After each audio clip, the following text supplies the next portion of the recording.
Hello my dear students, welcome in online class 7 subject science में आज हम science के प्रैक्टिकल्स बुक के अंदर लैब मैनुअल में वर्क करेंगे, जिसमें आज हम एक्सपेरिमेंट नंबर 12 डेट इस पे डालेंगे। आज की डेट होगी आपकी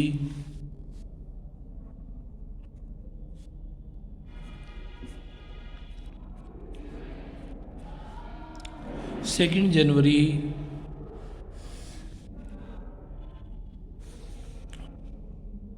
2021। क्योंकि आज सैटरडे है, आज सैटरडे के दिन हमारा जो वर्क होता है वो लैब मैनुअल का होता है। तो आज हम एक्सपेरिमेंट नंबर 12 पेज नंबर है हमारा 24 पर दिए गए वर्क को करेंगे, जिसको अपने लैब मैनुअल की जो नोटबुक है उसमें नोट करेंगे। तो देखिए क्या है experiment. Objective to study displacement of copper from blue vitriol solution. Copper का बिल्यूविट्रोल सॉल्यूशन यानी नीला थोथा जिसको बोलते हैं कॉपर सल्फेट के द्वारा डिस्प्लेसमेंट की प्रक्रिया को स्टडी करेंगे। Theory, when copper sulphate solution is react with iron, copper is displace and iron sulphate solution is form. जैसे ही कॉपर सल्फेट सॉल्यूशन के अंदर आयरन की रिएक्शन कराई जाती है तो आयरन जो होता है लोहा कॉपर सल्फेट के अंदर से कॉपर को डिस्प्लेस कर देता है, हटा देता है, रिमूव कर देता है और आयरन सल्फेट सॉल्यूशन बना देता है। मेटेरियल रिक्वायर्ड, इसके अंदर जो मटेरियल की रिक्वायरमेंट होगी वो होंगे आपके क्या क्या मटेरियल हमें चाहिएंगे। कॉपर सल्फेट बिल्यूविट्रोल यानी जिसको नीला थोथा कहते हैं, बाज़ार मार्केट में नीले थोथे के नाम से मिल जाता है। उसको वाटर में घोल लेते हैं। अबाउट 1 टीस्पून, 1 या 1.5 चम्मच के आसपास बिल्यूविट्रोल यानी नीले थोथे को पानी में घोल लेंगे और घोलने के बाद उसमें एक लोहे की कील या ब्लेड डाल देते हैं। 100 ml वाटर होना चाहिए लगभग, उसमें डाल देते हैं और उसमें उसको अच्छी तरह डिजोल्व करके उसमें एक लोहे की कील या ब्लेड डाल देते हैं और उसके बाद उसको लगभग 24 से 48 घंटे के लिए रख के छोड़ देते हैं और उसमें आप देखोगे ब्लेड वहाँ से गायब हो जाएगा, उसमें रिएक्शन कर जाएगा। तो ये इसका प्रोसीजर है। तो खैर, copper sulphate blue vitriol 2 beakers, water, dilute sulphuric acid, used blade, forceps ETC 47। कोई प्रयोग किया गया बेकार ब्लेड, सल्फ्यूरिक एसिड, वाटर यानी पानी और 2 बीकर इसमें हमें आवश्यकताएं होंगी। Procedure, take half cup of water in a beaker and add 1 spoon of copper sulphate to it. एक बीकर में आधा कप पानी लीजिए और उसमें 1 चम्मच कॉपर सल्फेट सॉल्यूशन डाल दीजिए। Now add few drops of dilute sulphuric acid. अब इसमें कुछ बूंदे डाइल्यूट सल्फ्यूरिक एसिड की डाल दीजिए। You will get A blue coloured solution. अब आप देखोगे कि उस बीकर के अंदर नीले रंग का एक विलियन सॉल्यूशन तैयार हो जाता है। Put some solution in a beaker and add used in a left over solution. उसमें से कुछ सॉल्यूशन को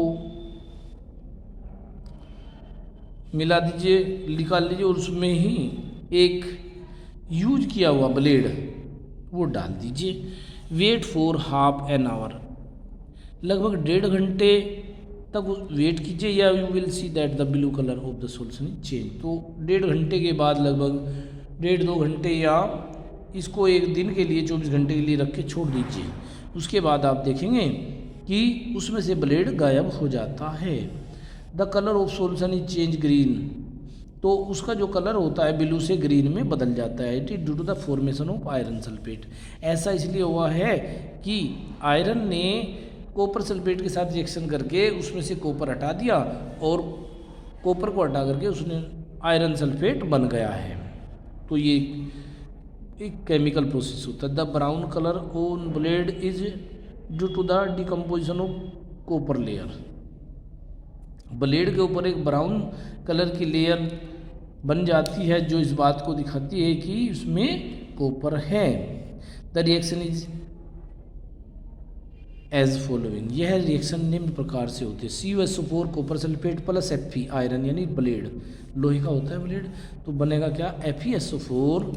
देखिए यहाँ से जो Cu है इसको ये Fe डिस्प्लेस कर देता है, तो बन जाएगा आपका Cu के बजाय यहाँ Fe आ जाएगा, FeSO4 यानी iron sulphate solution plus Cu। जो ब्लू कलर था वो ग्रीन में बदल जाता है क्योंकि FeSO4 का कलर, आयरन सल्फेट का कलर ग्रीन होता है। इसको करने के लिए आप बहुत अच्छे तरीके से क्या करेंगे, एक एक्टिविटी होगी, एक बीकर लो, बीकर या बीकर नहीं है तो आपके घर में कांच का गिलास होगा, उस कांच के गिलास को ले लीजिए, उस कांच के गिलास में लगभग आधा पानी भर लीजिए और उसमें एक चम्मच, दो तो ज़्यादा हो जाएगा, 1 चम्मच कॉपर सल्फेट डाल दीजिए। नीला सूता बाज़ार मार्केट में मिल जाएगा, 5-10 रुपये का आप लेके आ सकते हो।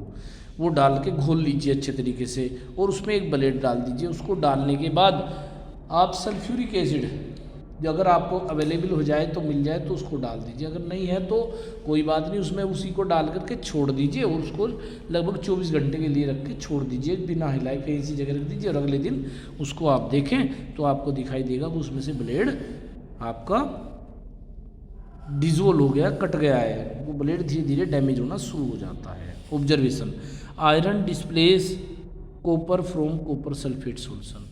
आयरन यानी लोहा कॉपर सल्फेट सोल्यूशन के अंदर से कॉपर को डिस्प्लेस कर देता है, हटा देता है। This reaction is called the displacement reaction. यही रिएक्शन डिस्प्लेसमेंट रिएक्शन कहलाती है। Result, the displacement of copper from the copper sulphate solution by the iron is a chemical reaction. Copper sulphate solution के अंदर से कॉपर को हटाने की है प्रक्रिया जो आयरन के द्वारा, लोहे के द्वारा, जो लोहे का ब्लेड है इसके द्वारा की गई है, डिस्प्लेसमेंट रिएक्शन कहलाती है। प्रिकॉशन, सावधानियाँ, क्या सावधानी रखनी चाहिए। Number 1, copper sulphate solution should be fresh and pure. जो कॉपर सल्फेट का सॉल्यूशन आप बनाएंगे वो फ्रेश ताज़ा बना होना चाहिए और प्योर होना चाहिए। Number 2, dilute sulphuric acid should be used. जो डाइल्यूट सल्फ्यूरिक एसिड है उसको भी प्रयोग करना चाहिए। Number 3, beaker should be clean. Beaker बिल्कुल आपके साफ और स्वच्छ होने चाहिए। इस प्रकार अगर आप इसको सही करेंगे तो आप इसको बहुत अच्छे तरीके से सीख जाएंगे।